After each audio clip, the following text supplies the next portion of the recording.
إذا تابعنا هذا الشريط اللي هو يرسم قليلا من بعض أفكار الكبيرة والمتعددة للمفكر محمد أركون الذي نكرمه اليوم في هذه الجلسة من جلسات الفهرس من قناة الجزائرية.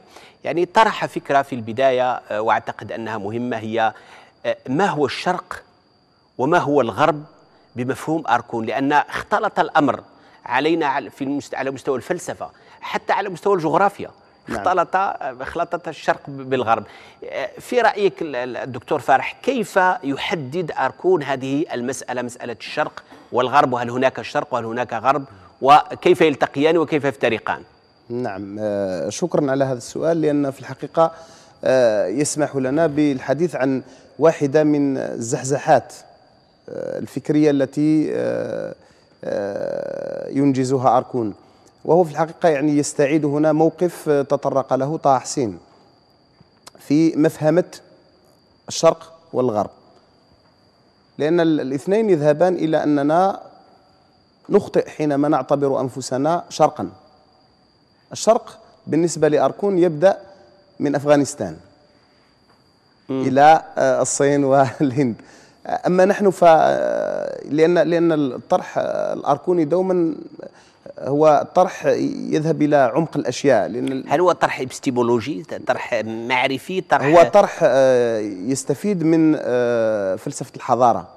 يعني هناك هو يتحدث عن الفضاء الأورو متوسطي، يعني فيه مجموعة أو الكثير من الحضارات التي عرفتها هذه المنطقة، وكان فيه احتكاك وتبادل وتواصل والاتصال مباشر بين الحضارة الرومانية وشمال إفريقيا. فنحن بالنسبة لأركون ننتمي إلى هذا الفضاء الأورو متوسطي، يعني الحضارة الأورو متوسطية، وبالتالي أهمية هذا الطرح تفيدنا في الخروج من هذا السجال ومن هذا الحدية حينما نتحدث عن الصراع بين الشرق والغرب. فالشرق الشرق عنده مميزات في طريقة التفكير، في عادات وتقاليد تختلف تماما عما هو موجود لدينا. أعتقد أن طه حسين طرحه في كتابه حول المسألة الثقافية. نعم، مع عبد العظيم أنيس، في إعادة في مستقبل الثقافة في ربط مصر. نعم. ربط مصر بالحضارة الأوروبية. نعم. حتى لا يعني ينقص من ضغط فكرة التغريب، مسألة التغريب والأفكار الواردة من الغرب. نعم. وكأننا في تبادل مستمر يعني عبر التاريخ. يعني شكرا دكتور فارح. أستاذ دلباني، يعني أيضا في هذا الفيلم الذي تابعناه يطرح أركون قضية أخرى، وهي قضية اللغات، ويعرج في هذا الحديث عن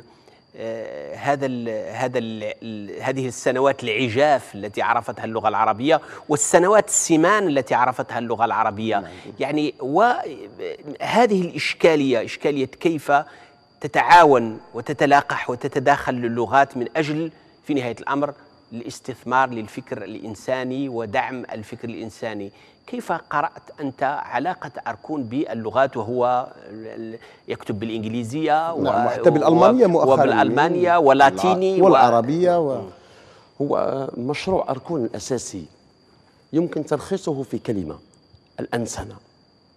أي أن مشروع أركون يتمحور حول محاولة تدشين نزعة إنسانية كونية. ولكن كيف يتم لنا هذا؟ أيوة.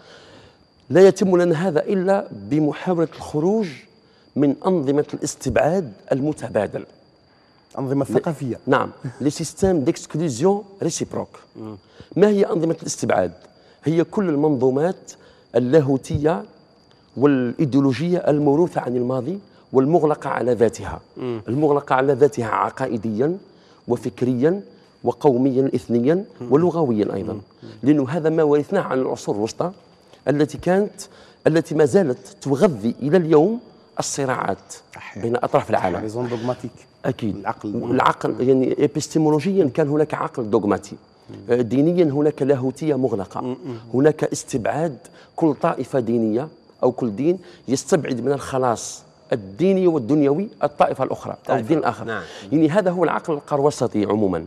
بالتالي أنظمة الاستبعاد لا يمكن أن تتعايش مع ما نطمح إليه من نزعة إنسانية كونية. النزعة الإنسانية الكونية شرطها الأساسي والأول والوحيد ربما هو الاختراق، لا ترانسغريسيون، اختراق هذه الأنظمة. كيف؟ بمحاولة زحزحة المشكلات التقليدية، قراءتها من جديد من منطلقات فكرية وإبستمولوجية جديدة، وهذا الأمر لا يوفره إلا المنهجيات الجديدة. طبعا المسألة اللغوية تندرج ربما ضمن هذا المشروع. كيف؟ لحظة العولمة الآن هي لحظة الانفتاح بامتياز، لأن العولمة تعني أن العالم لم يعد مغلقا على ذاته، العالم أصبح قرية كونية، والقرية بمعنى سرعة التواصل، وأن كل أطراف العالم تتعارف. أصبح شاشة الآن، ليس حتى قرية. نعم، ولكن العولمة أيضا لها جانب آخر ربما سلبي، وهو من جهة إرادة الهيمنة أي القولبة، ومن جهة أخرى أن العولمة ربما أصبحت هي بدون وعي منها تغذي أصوليات جديدة، لأن العولمة أيضا أتاحت بعد انهيار الفكر الإيديولوجي الشمولي، أتاحت للأقليات العرقية والدينية أن تنكفئ على ذاتها وأن تتحصن بهوياتها الموروثة، من بين الهوية العرقية أو الدينية واللغوية، وهو ما شاهدناه في دول البلقان وفي أكيد. وإلا كيف نفسر الآن انفجار الأصوليات،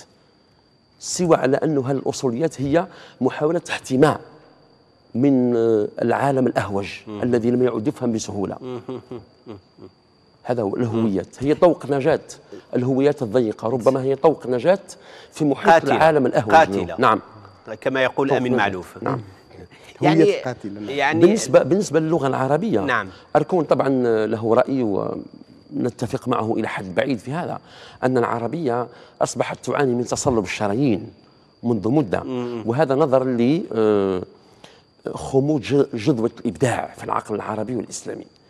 وأركون كما يعرف أيضا الأستاذ يرجع هذا التراجع للعقل العربي والمسلم يرجعه إلى شروط تتجاوز هذا العقل، إلى شروط موضوعية. لذا هو يدعونا إلى أن نمارس نوعا ما اشتغال على حقل جديد دعانا إليه، هو لا سوسيولوجي دو ليشيك et de la réussite. أيوة، سوسيولوجيا الإخفاق. لماذا أخفقنا؟ نعم، لماذا أخفقنا؟ لماذا أخفق الخطاب الرشدي لدينا ونجح عند غيرنا؟ نعم. ولماذا نجح يعني لم يخفق عندنا لضعف فيه، ولم ينجح عند الآخر لقوة فيه. يعني هناك شروط موضوعية تحبذ انتصار العقلانية هي أو لا تقريبا ما يسميه بالأطر الاجتماعية للمعرفة، يعني كادر سوسيو دو لا كونيسونس. جميل، هذا هو. يعني دكتور فرح، يعني في مقولات واشتغالات وانشغالات المفكر محمد أركون هناك فكرة يقولها دائما بإلحاح ويكررها، وهو ما سماه الجهل المقدس كما يقول، أو الجهل المؤسس بلغته القوية. ويرد هذا الجهل المؤسس أو الجهل المقدس إلى مسألة أساسية، هي مسألة المدرسة. يقول بأن واحد من لشك الإخفاق في العالم العربي والإسلامي هي المدرسة. المدرسة لا تعلم أبجديات سؤال، أبجديات التساؤل. يعني وأنت تتابع مسار أركون لمدة 10 سنوات أو أكثر، كيف تقرأ الآن يعني هذا الجهل المؤسس أو الجهل المقدس؟ وأولا ينبغي أن نعلم بأن المصطلح ليس أركونيا، يعني هو عنوان لكتاب لمستشرق أوليفير روا، الجهل المقدس. ولكن يعني هذا السؤال راح نخرج نوعا ما على أركون. فيه مفكر أمريكي كتب كتاب مهم جدا بعنوان فجر العلم الحديث، الإسلام، أوروبا والصين. طرح فيه سؤال أجاب عنه عن سؤالك. قال: لماذا في القرن الثاني عشر والثالث عشر كان المسلمين والصينيين قمة في التطور العلمي، ولكن العلم الحديث ظهر في أوروبا ولم يظهر لدى المسلمين والصين؟ من بين الإجابات اللي قدمها في هذا الكتاب المهم جدا، من بين الإجابات هو غياب المؤسسة، أيوة. وإن وجدت عدم استقلاليتها. يعني مثلا نحن نتحدث عن ابن رشد أو ابن سينا أو التوحيدي أو مسكاوي أو هذه الأسماء الكبيرة يعني، ولكن أين هم الرشديين؟ أين هي مدرسة ابن رشد؟ تماما. أين هم الخلدونيين؟ أين هم التوحيديين؟ أين هم المسكويين؟ يعني المؤسسة غائبة، يعني فيه أطياف ولكن تزول بزوال أصحابها. بالتالي فالمسألة ليست مسألة أفراد، إنما هي مسألة وجود مؤسسات، وجود هذه المؤسسات ببرامج واضحة، ببرامج يعني تبني فعلا أهداف الحرية والعقلانية.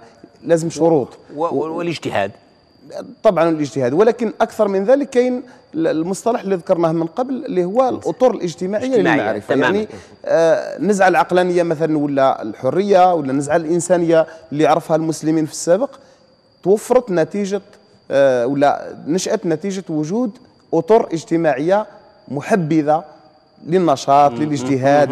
الآن ما دامت هذه الأطر الاجتماعية غائبة لا يمكن أن ينجح أي مشروع. أو الفضاء. الفضاء العمومي. نعم. يعني فقط دكتور لو سمحت، إضافة فقط إلى الجهل المؤسس. أحب أن أقف عند هذا الاصطلاح أيوة. قليلا، لأن الجهل المؤسس هذا اصطلاح استخدمه أركون لا للإشارة إلى الماضي أو لقراءته للتراث العربي الإسلامي، لا، وإنما لقراءة الراهن. تماما. هو يتساءل لماذا لا تتوفر اليوم معرفة نقدية بالإسلام وتاريخه؟ لماذا يشعر من يشتغل في هذا الحقل يشعر أنه يسير في أرض ملغمة؟ هو يرجع أركون هذا الأمر في نقده للدولة الوطنية العربية، أو كما يقول لريجيم بوست كولونيو، يعني الأنظمة التي جاءت بعد الاستقلال واستلمت مقاليد السلطة في كل البلاد العربية. هذه الأنظمة هرولت وراء شرعية ما، لم تجدها الشرعية إلا في إسلام ما سائد تكراري اجتراري فقهي بسيط، ولكنها لم تكن تحبذ المعرفة النقدية أو التنويرية. وربما رأت هذه الأنظمة أن في انفتاح العقل على السؤال وعلى المراجعة النقدية خطرا على وجودها. صحيح. إذن المؤسسة العربية، سواء عندما نتحدث مثلا عن المدرسة ليست مؤسسة، هو يتحدث عن المدرسة بالأساس، هو يتحدث عن المدرسة. نعم. مؤسسة الدولة. والجامعة مؤسسة الدولة. والمسجد كذلك. لاحظ أن الخطاب الذي تنتجه المدرسة أو الجامعة أو قراءتنا للإسلام ولتاريخنا ولذواتنا طبعا هي دائما في هذا الحيز من الجهل المؤسس. يعني أنه جهل لأنها ليست معرفة نقدية. ثانيا هو مؤسس لأنه مرتبط بمؤسسة الدولة الوطنية.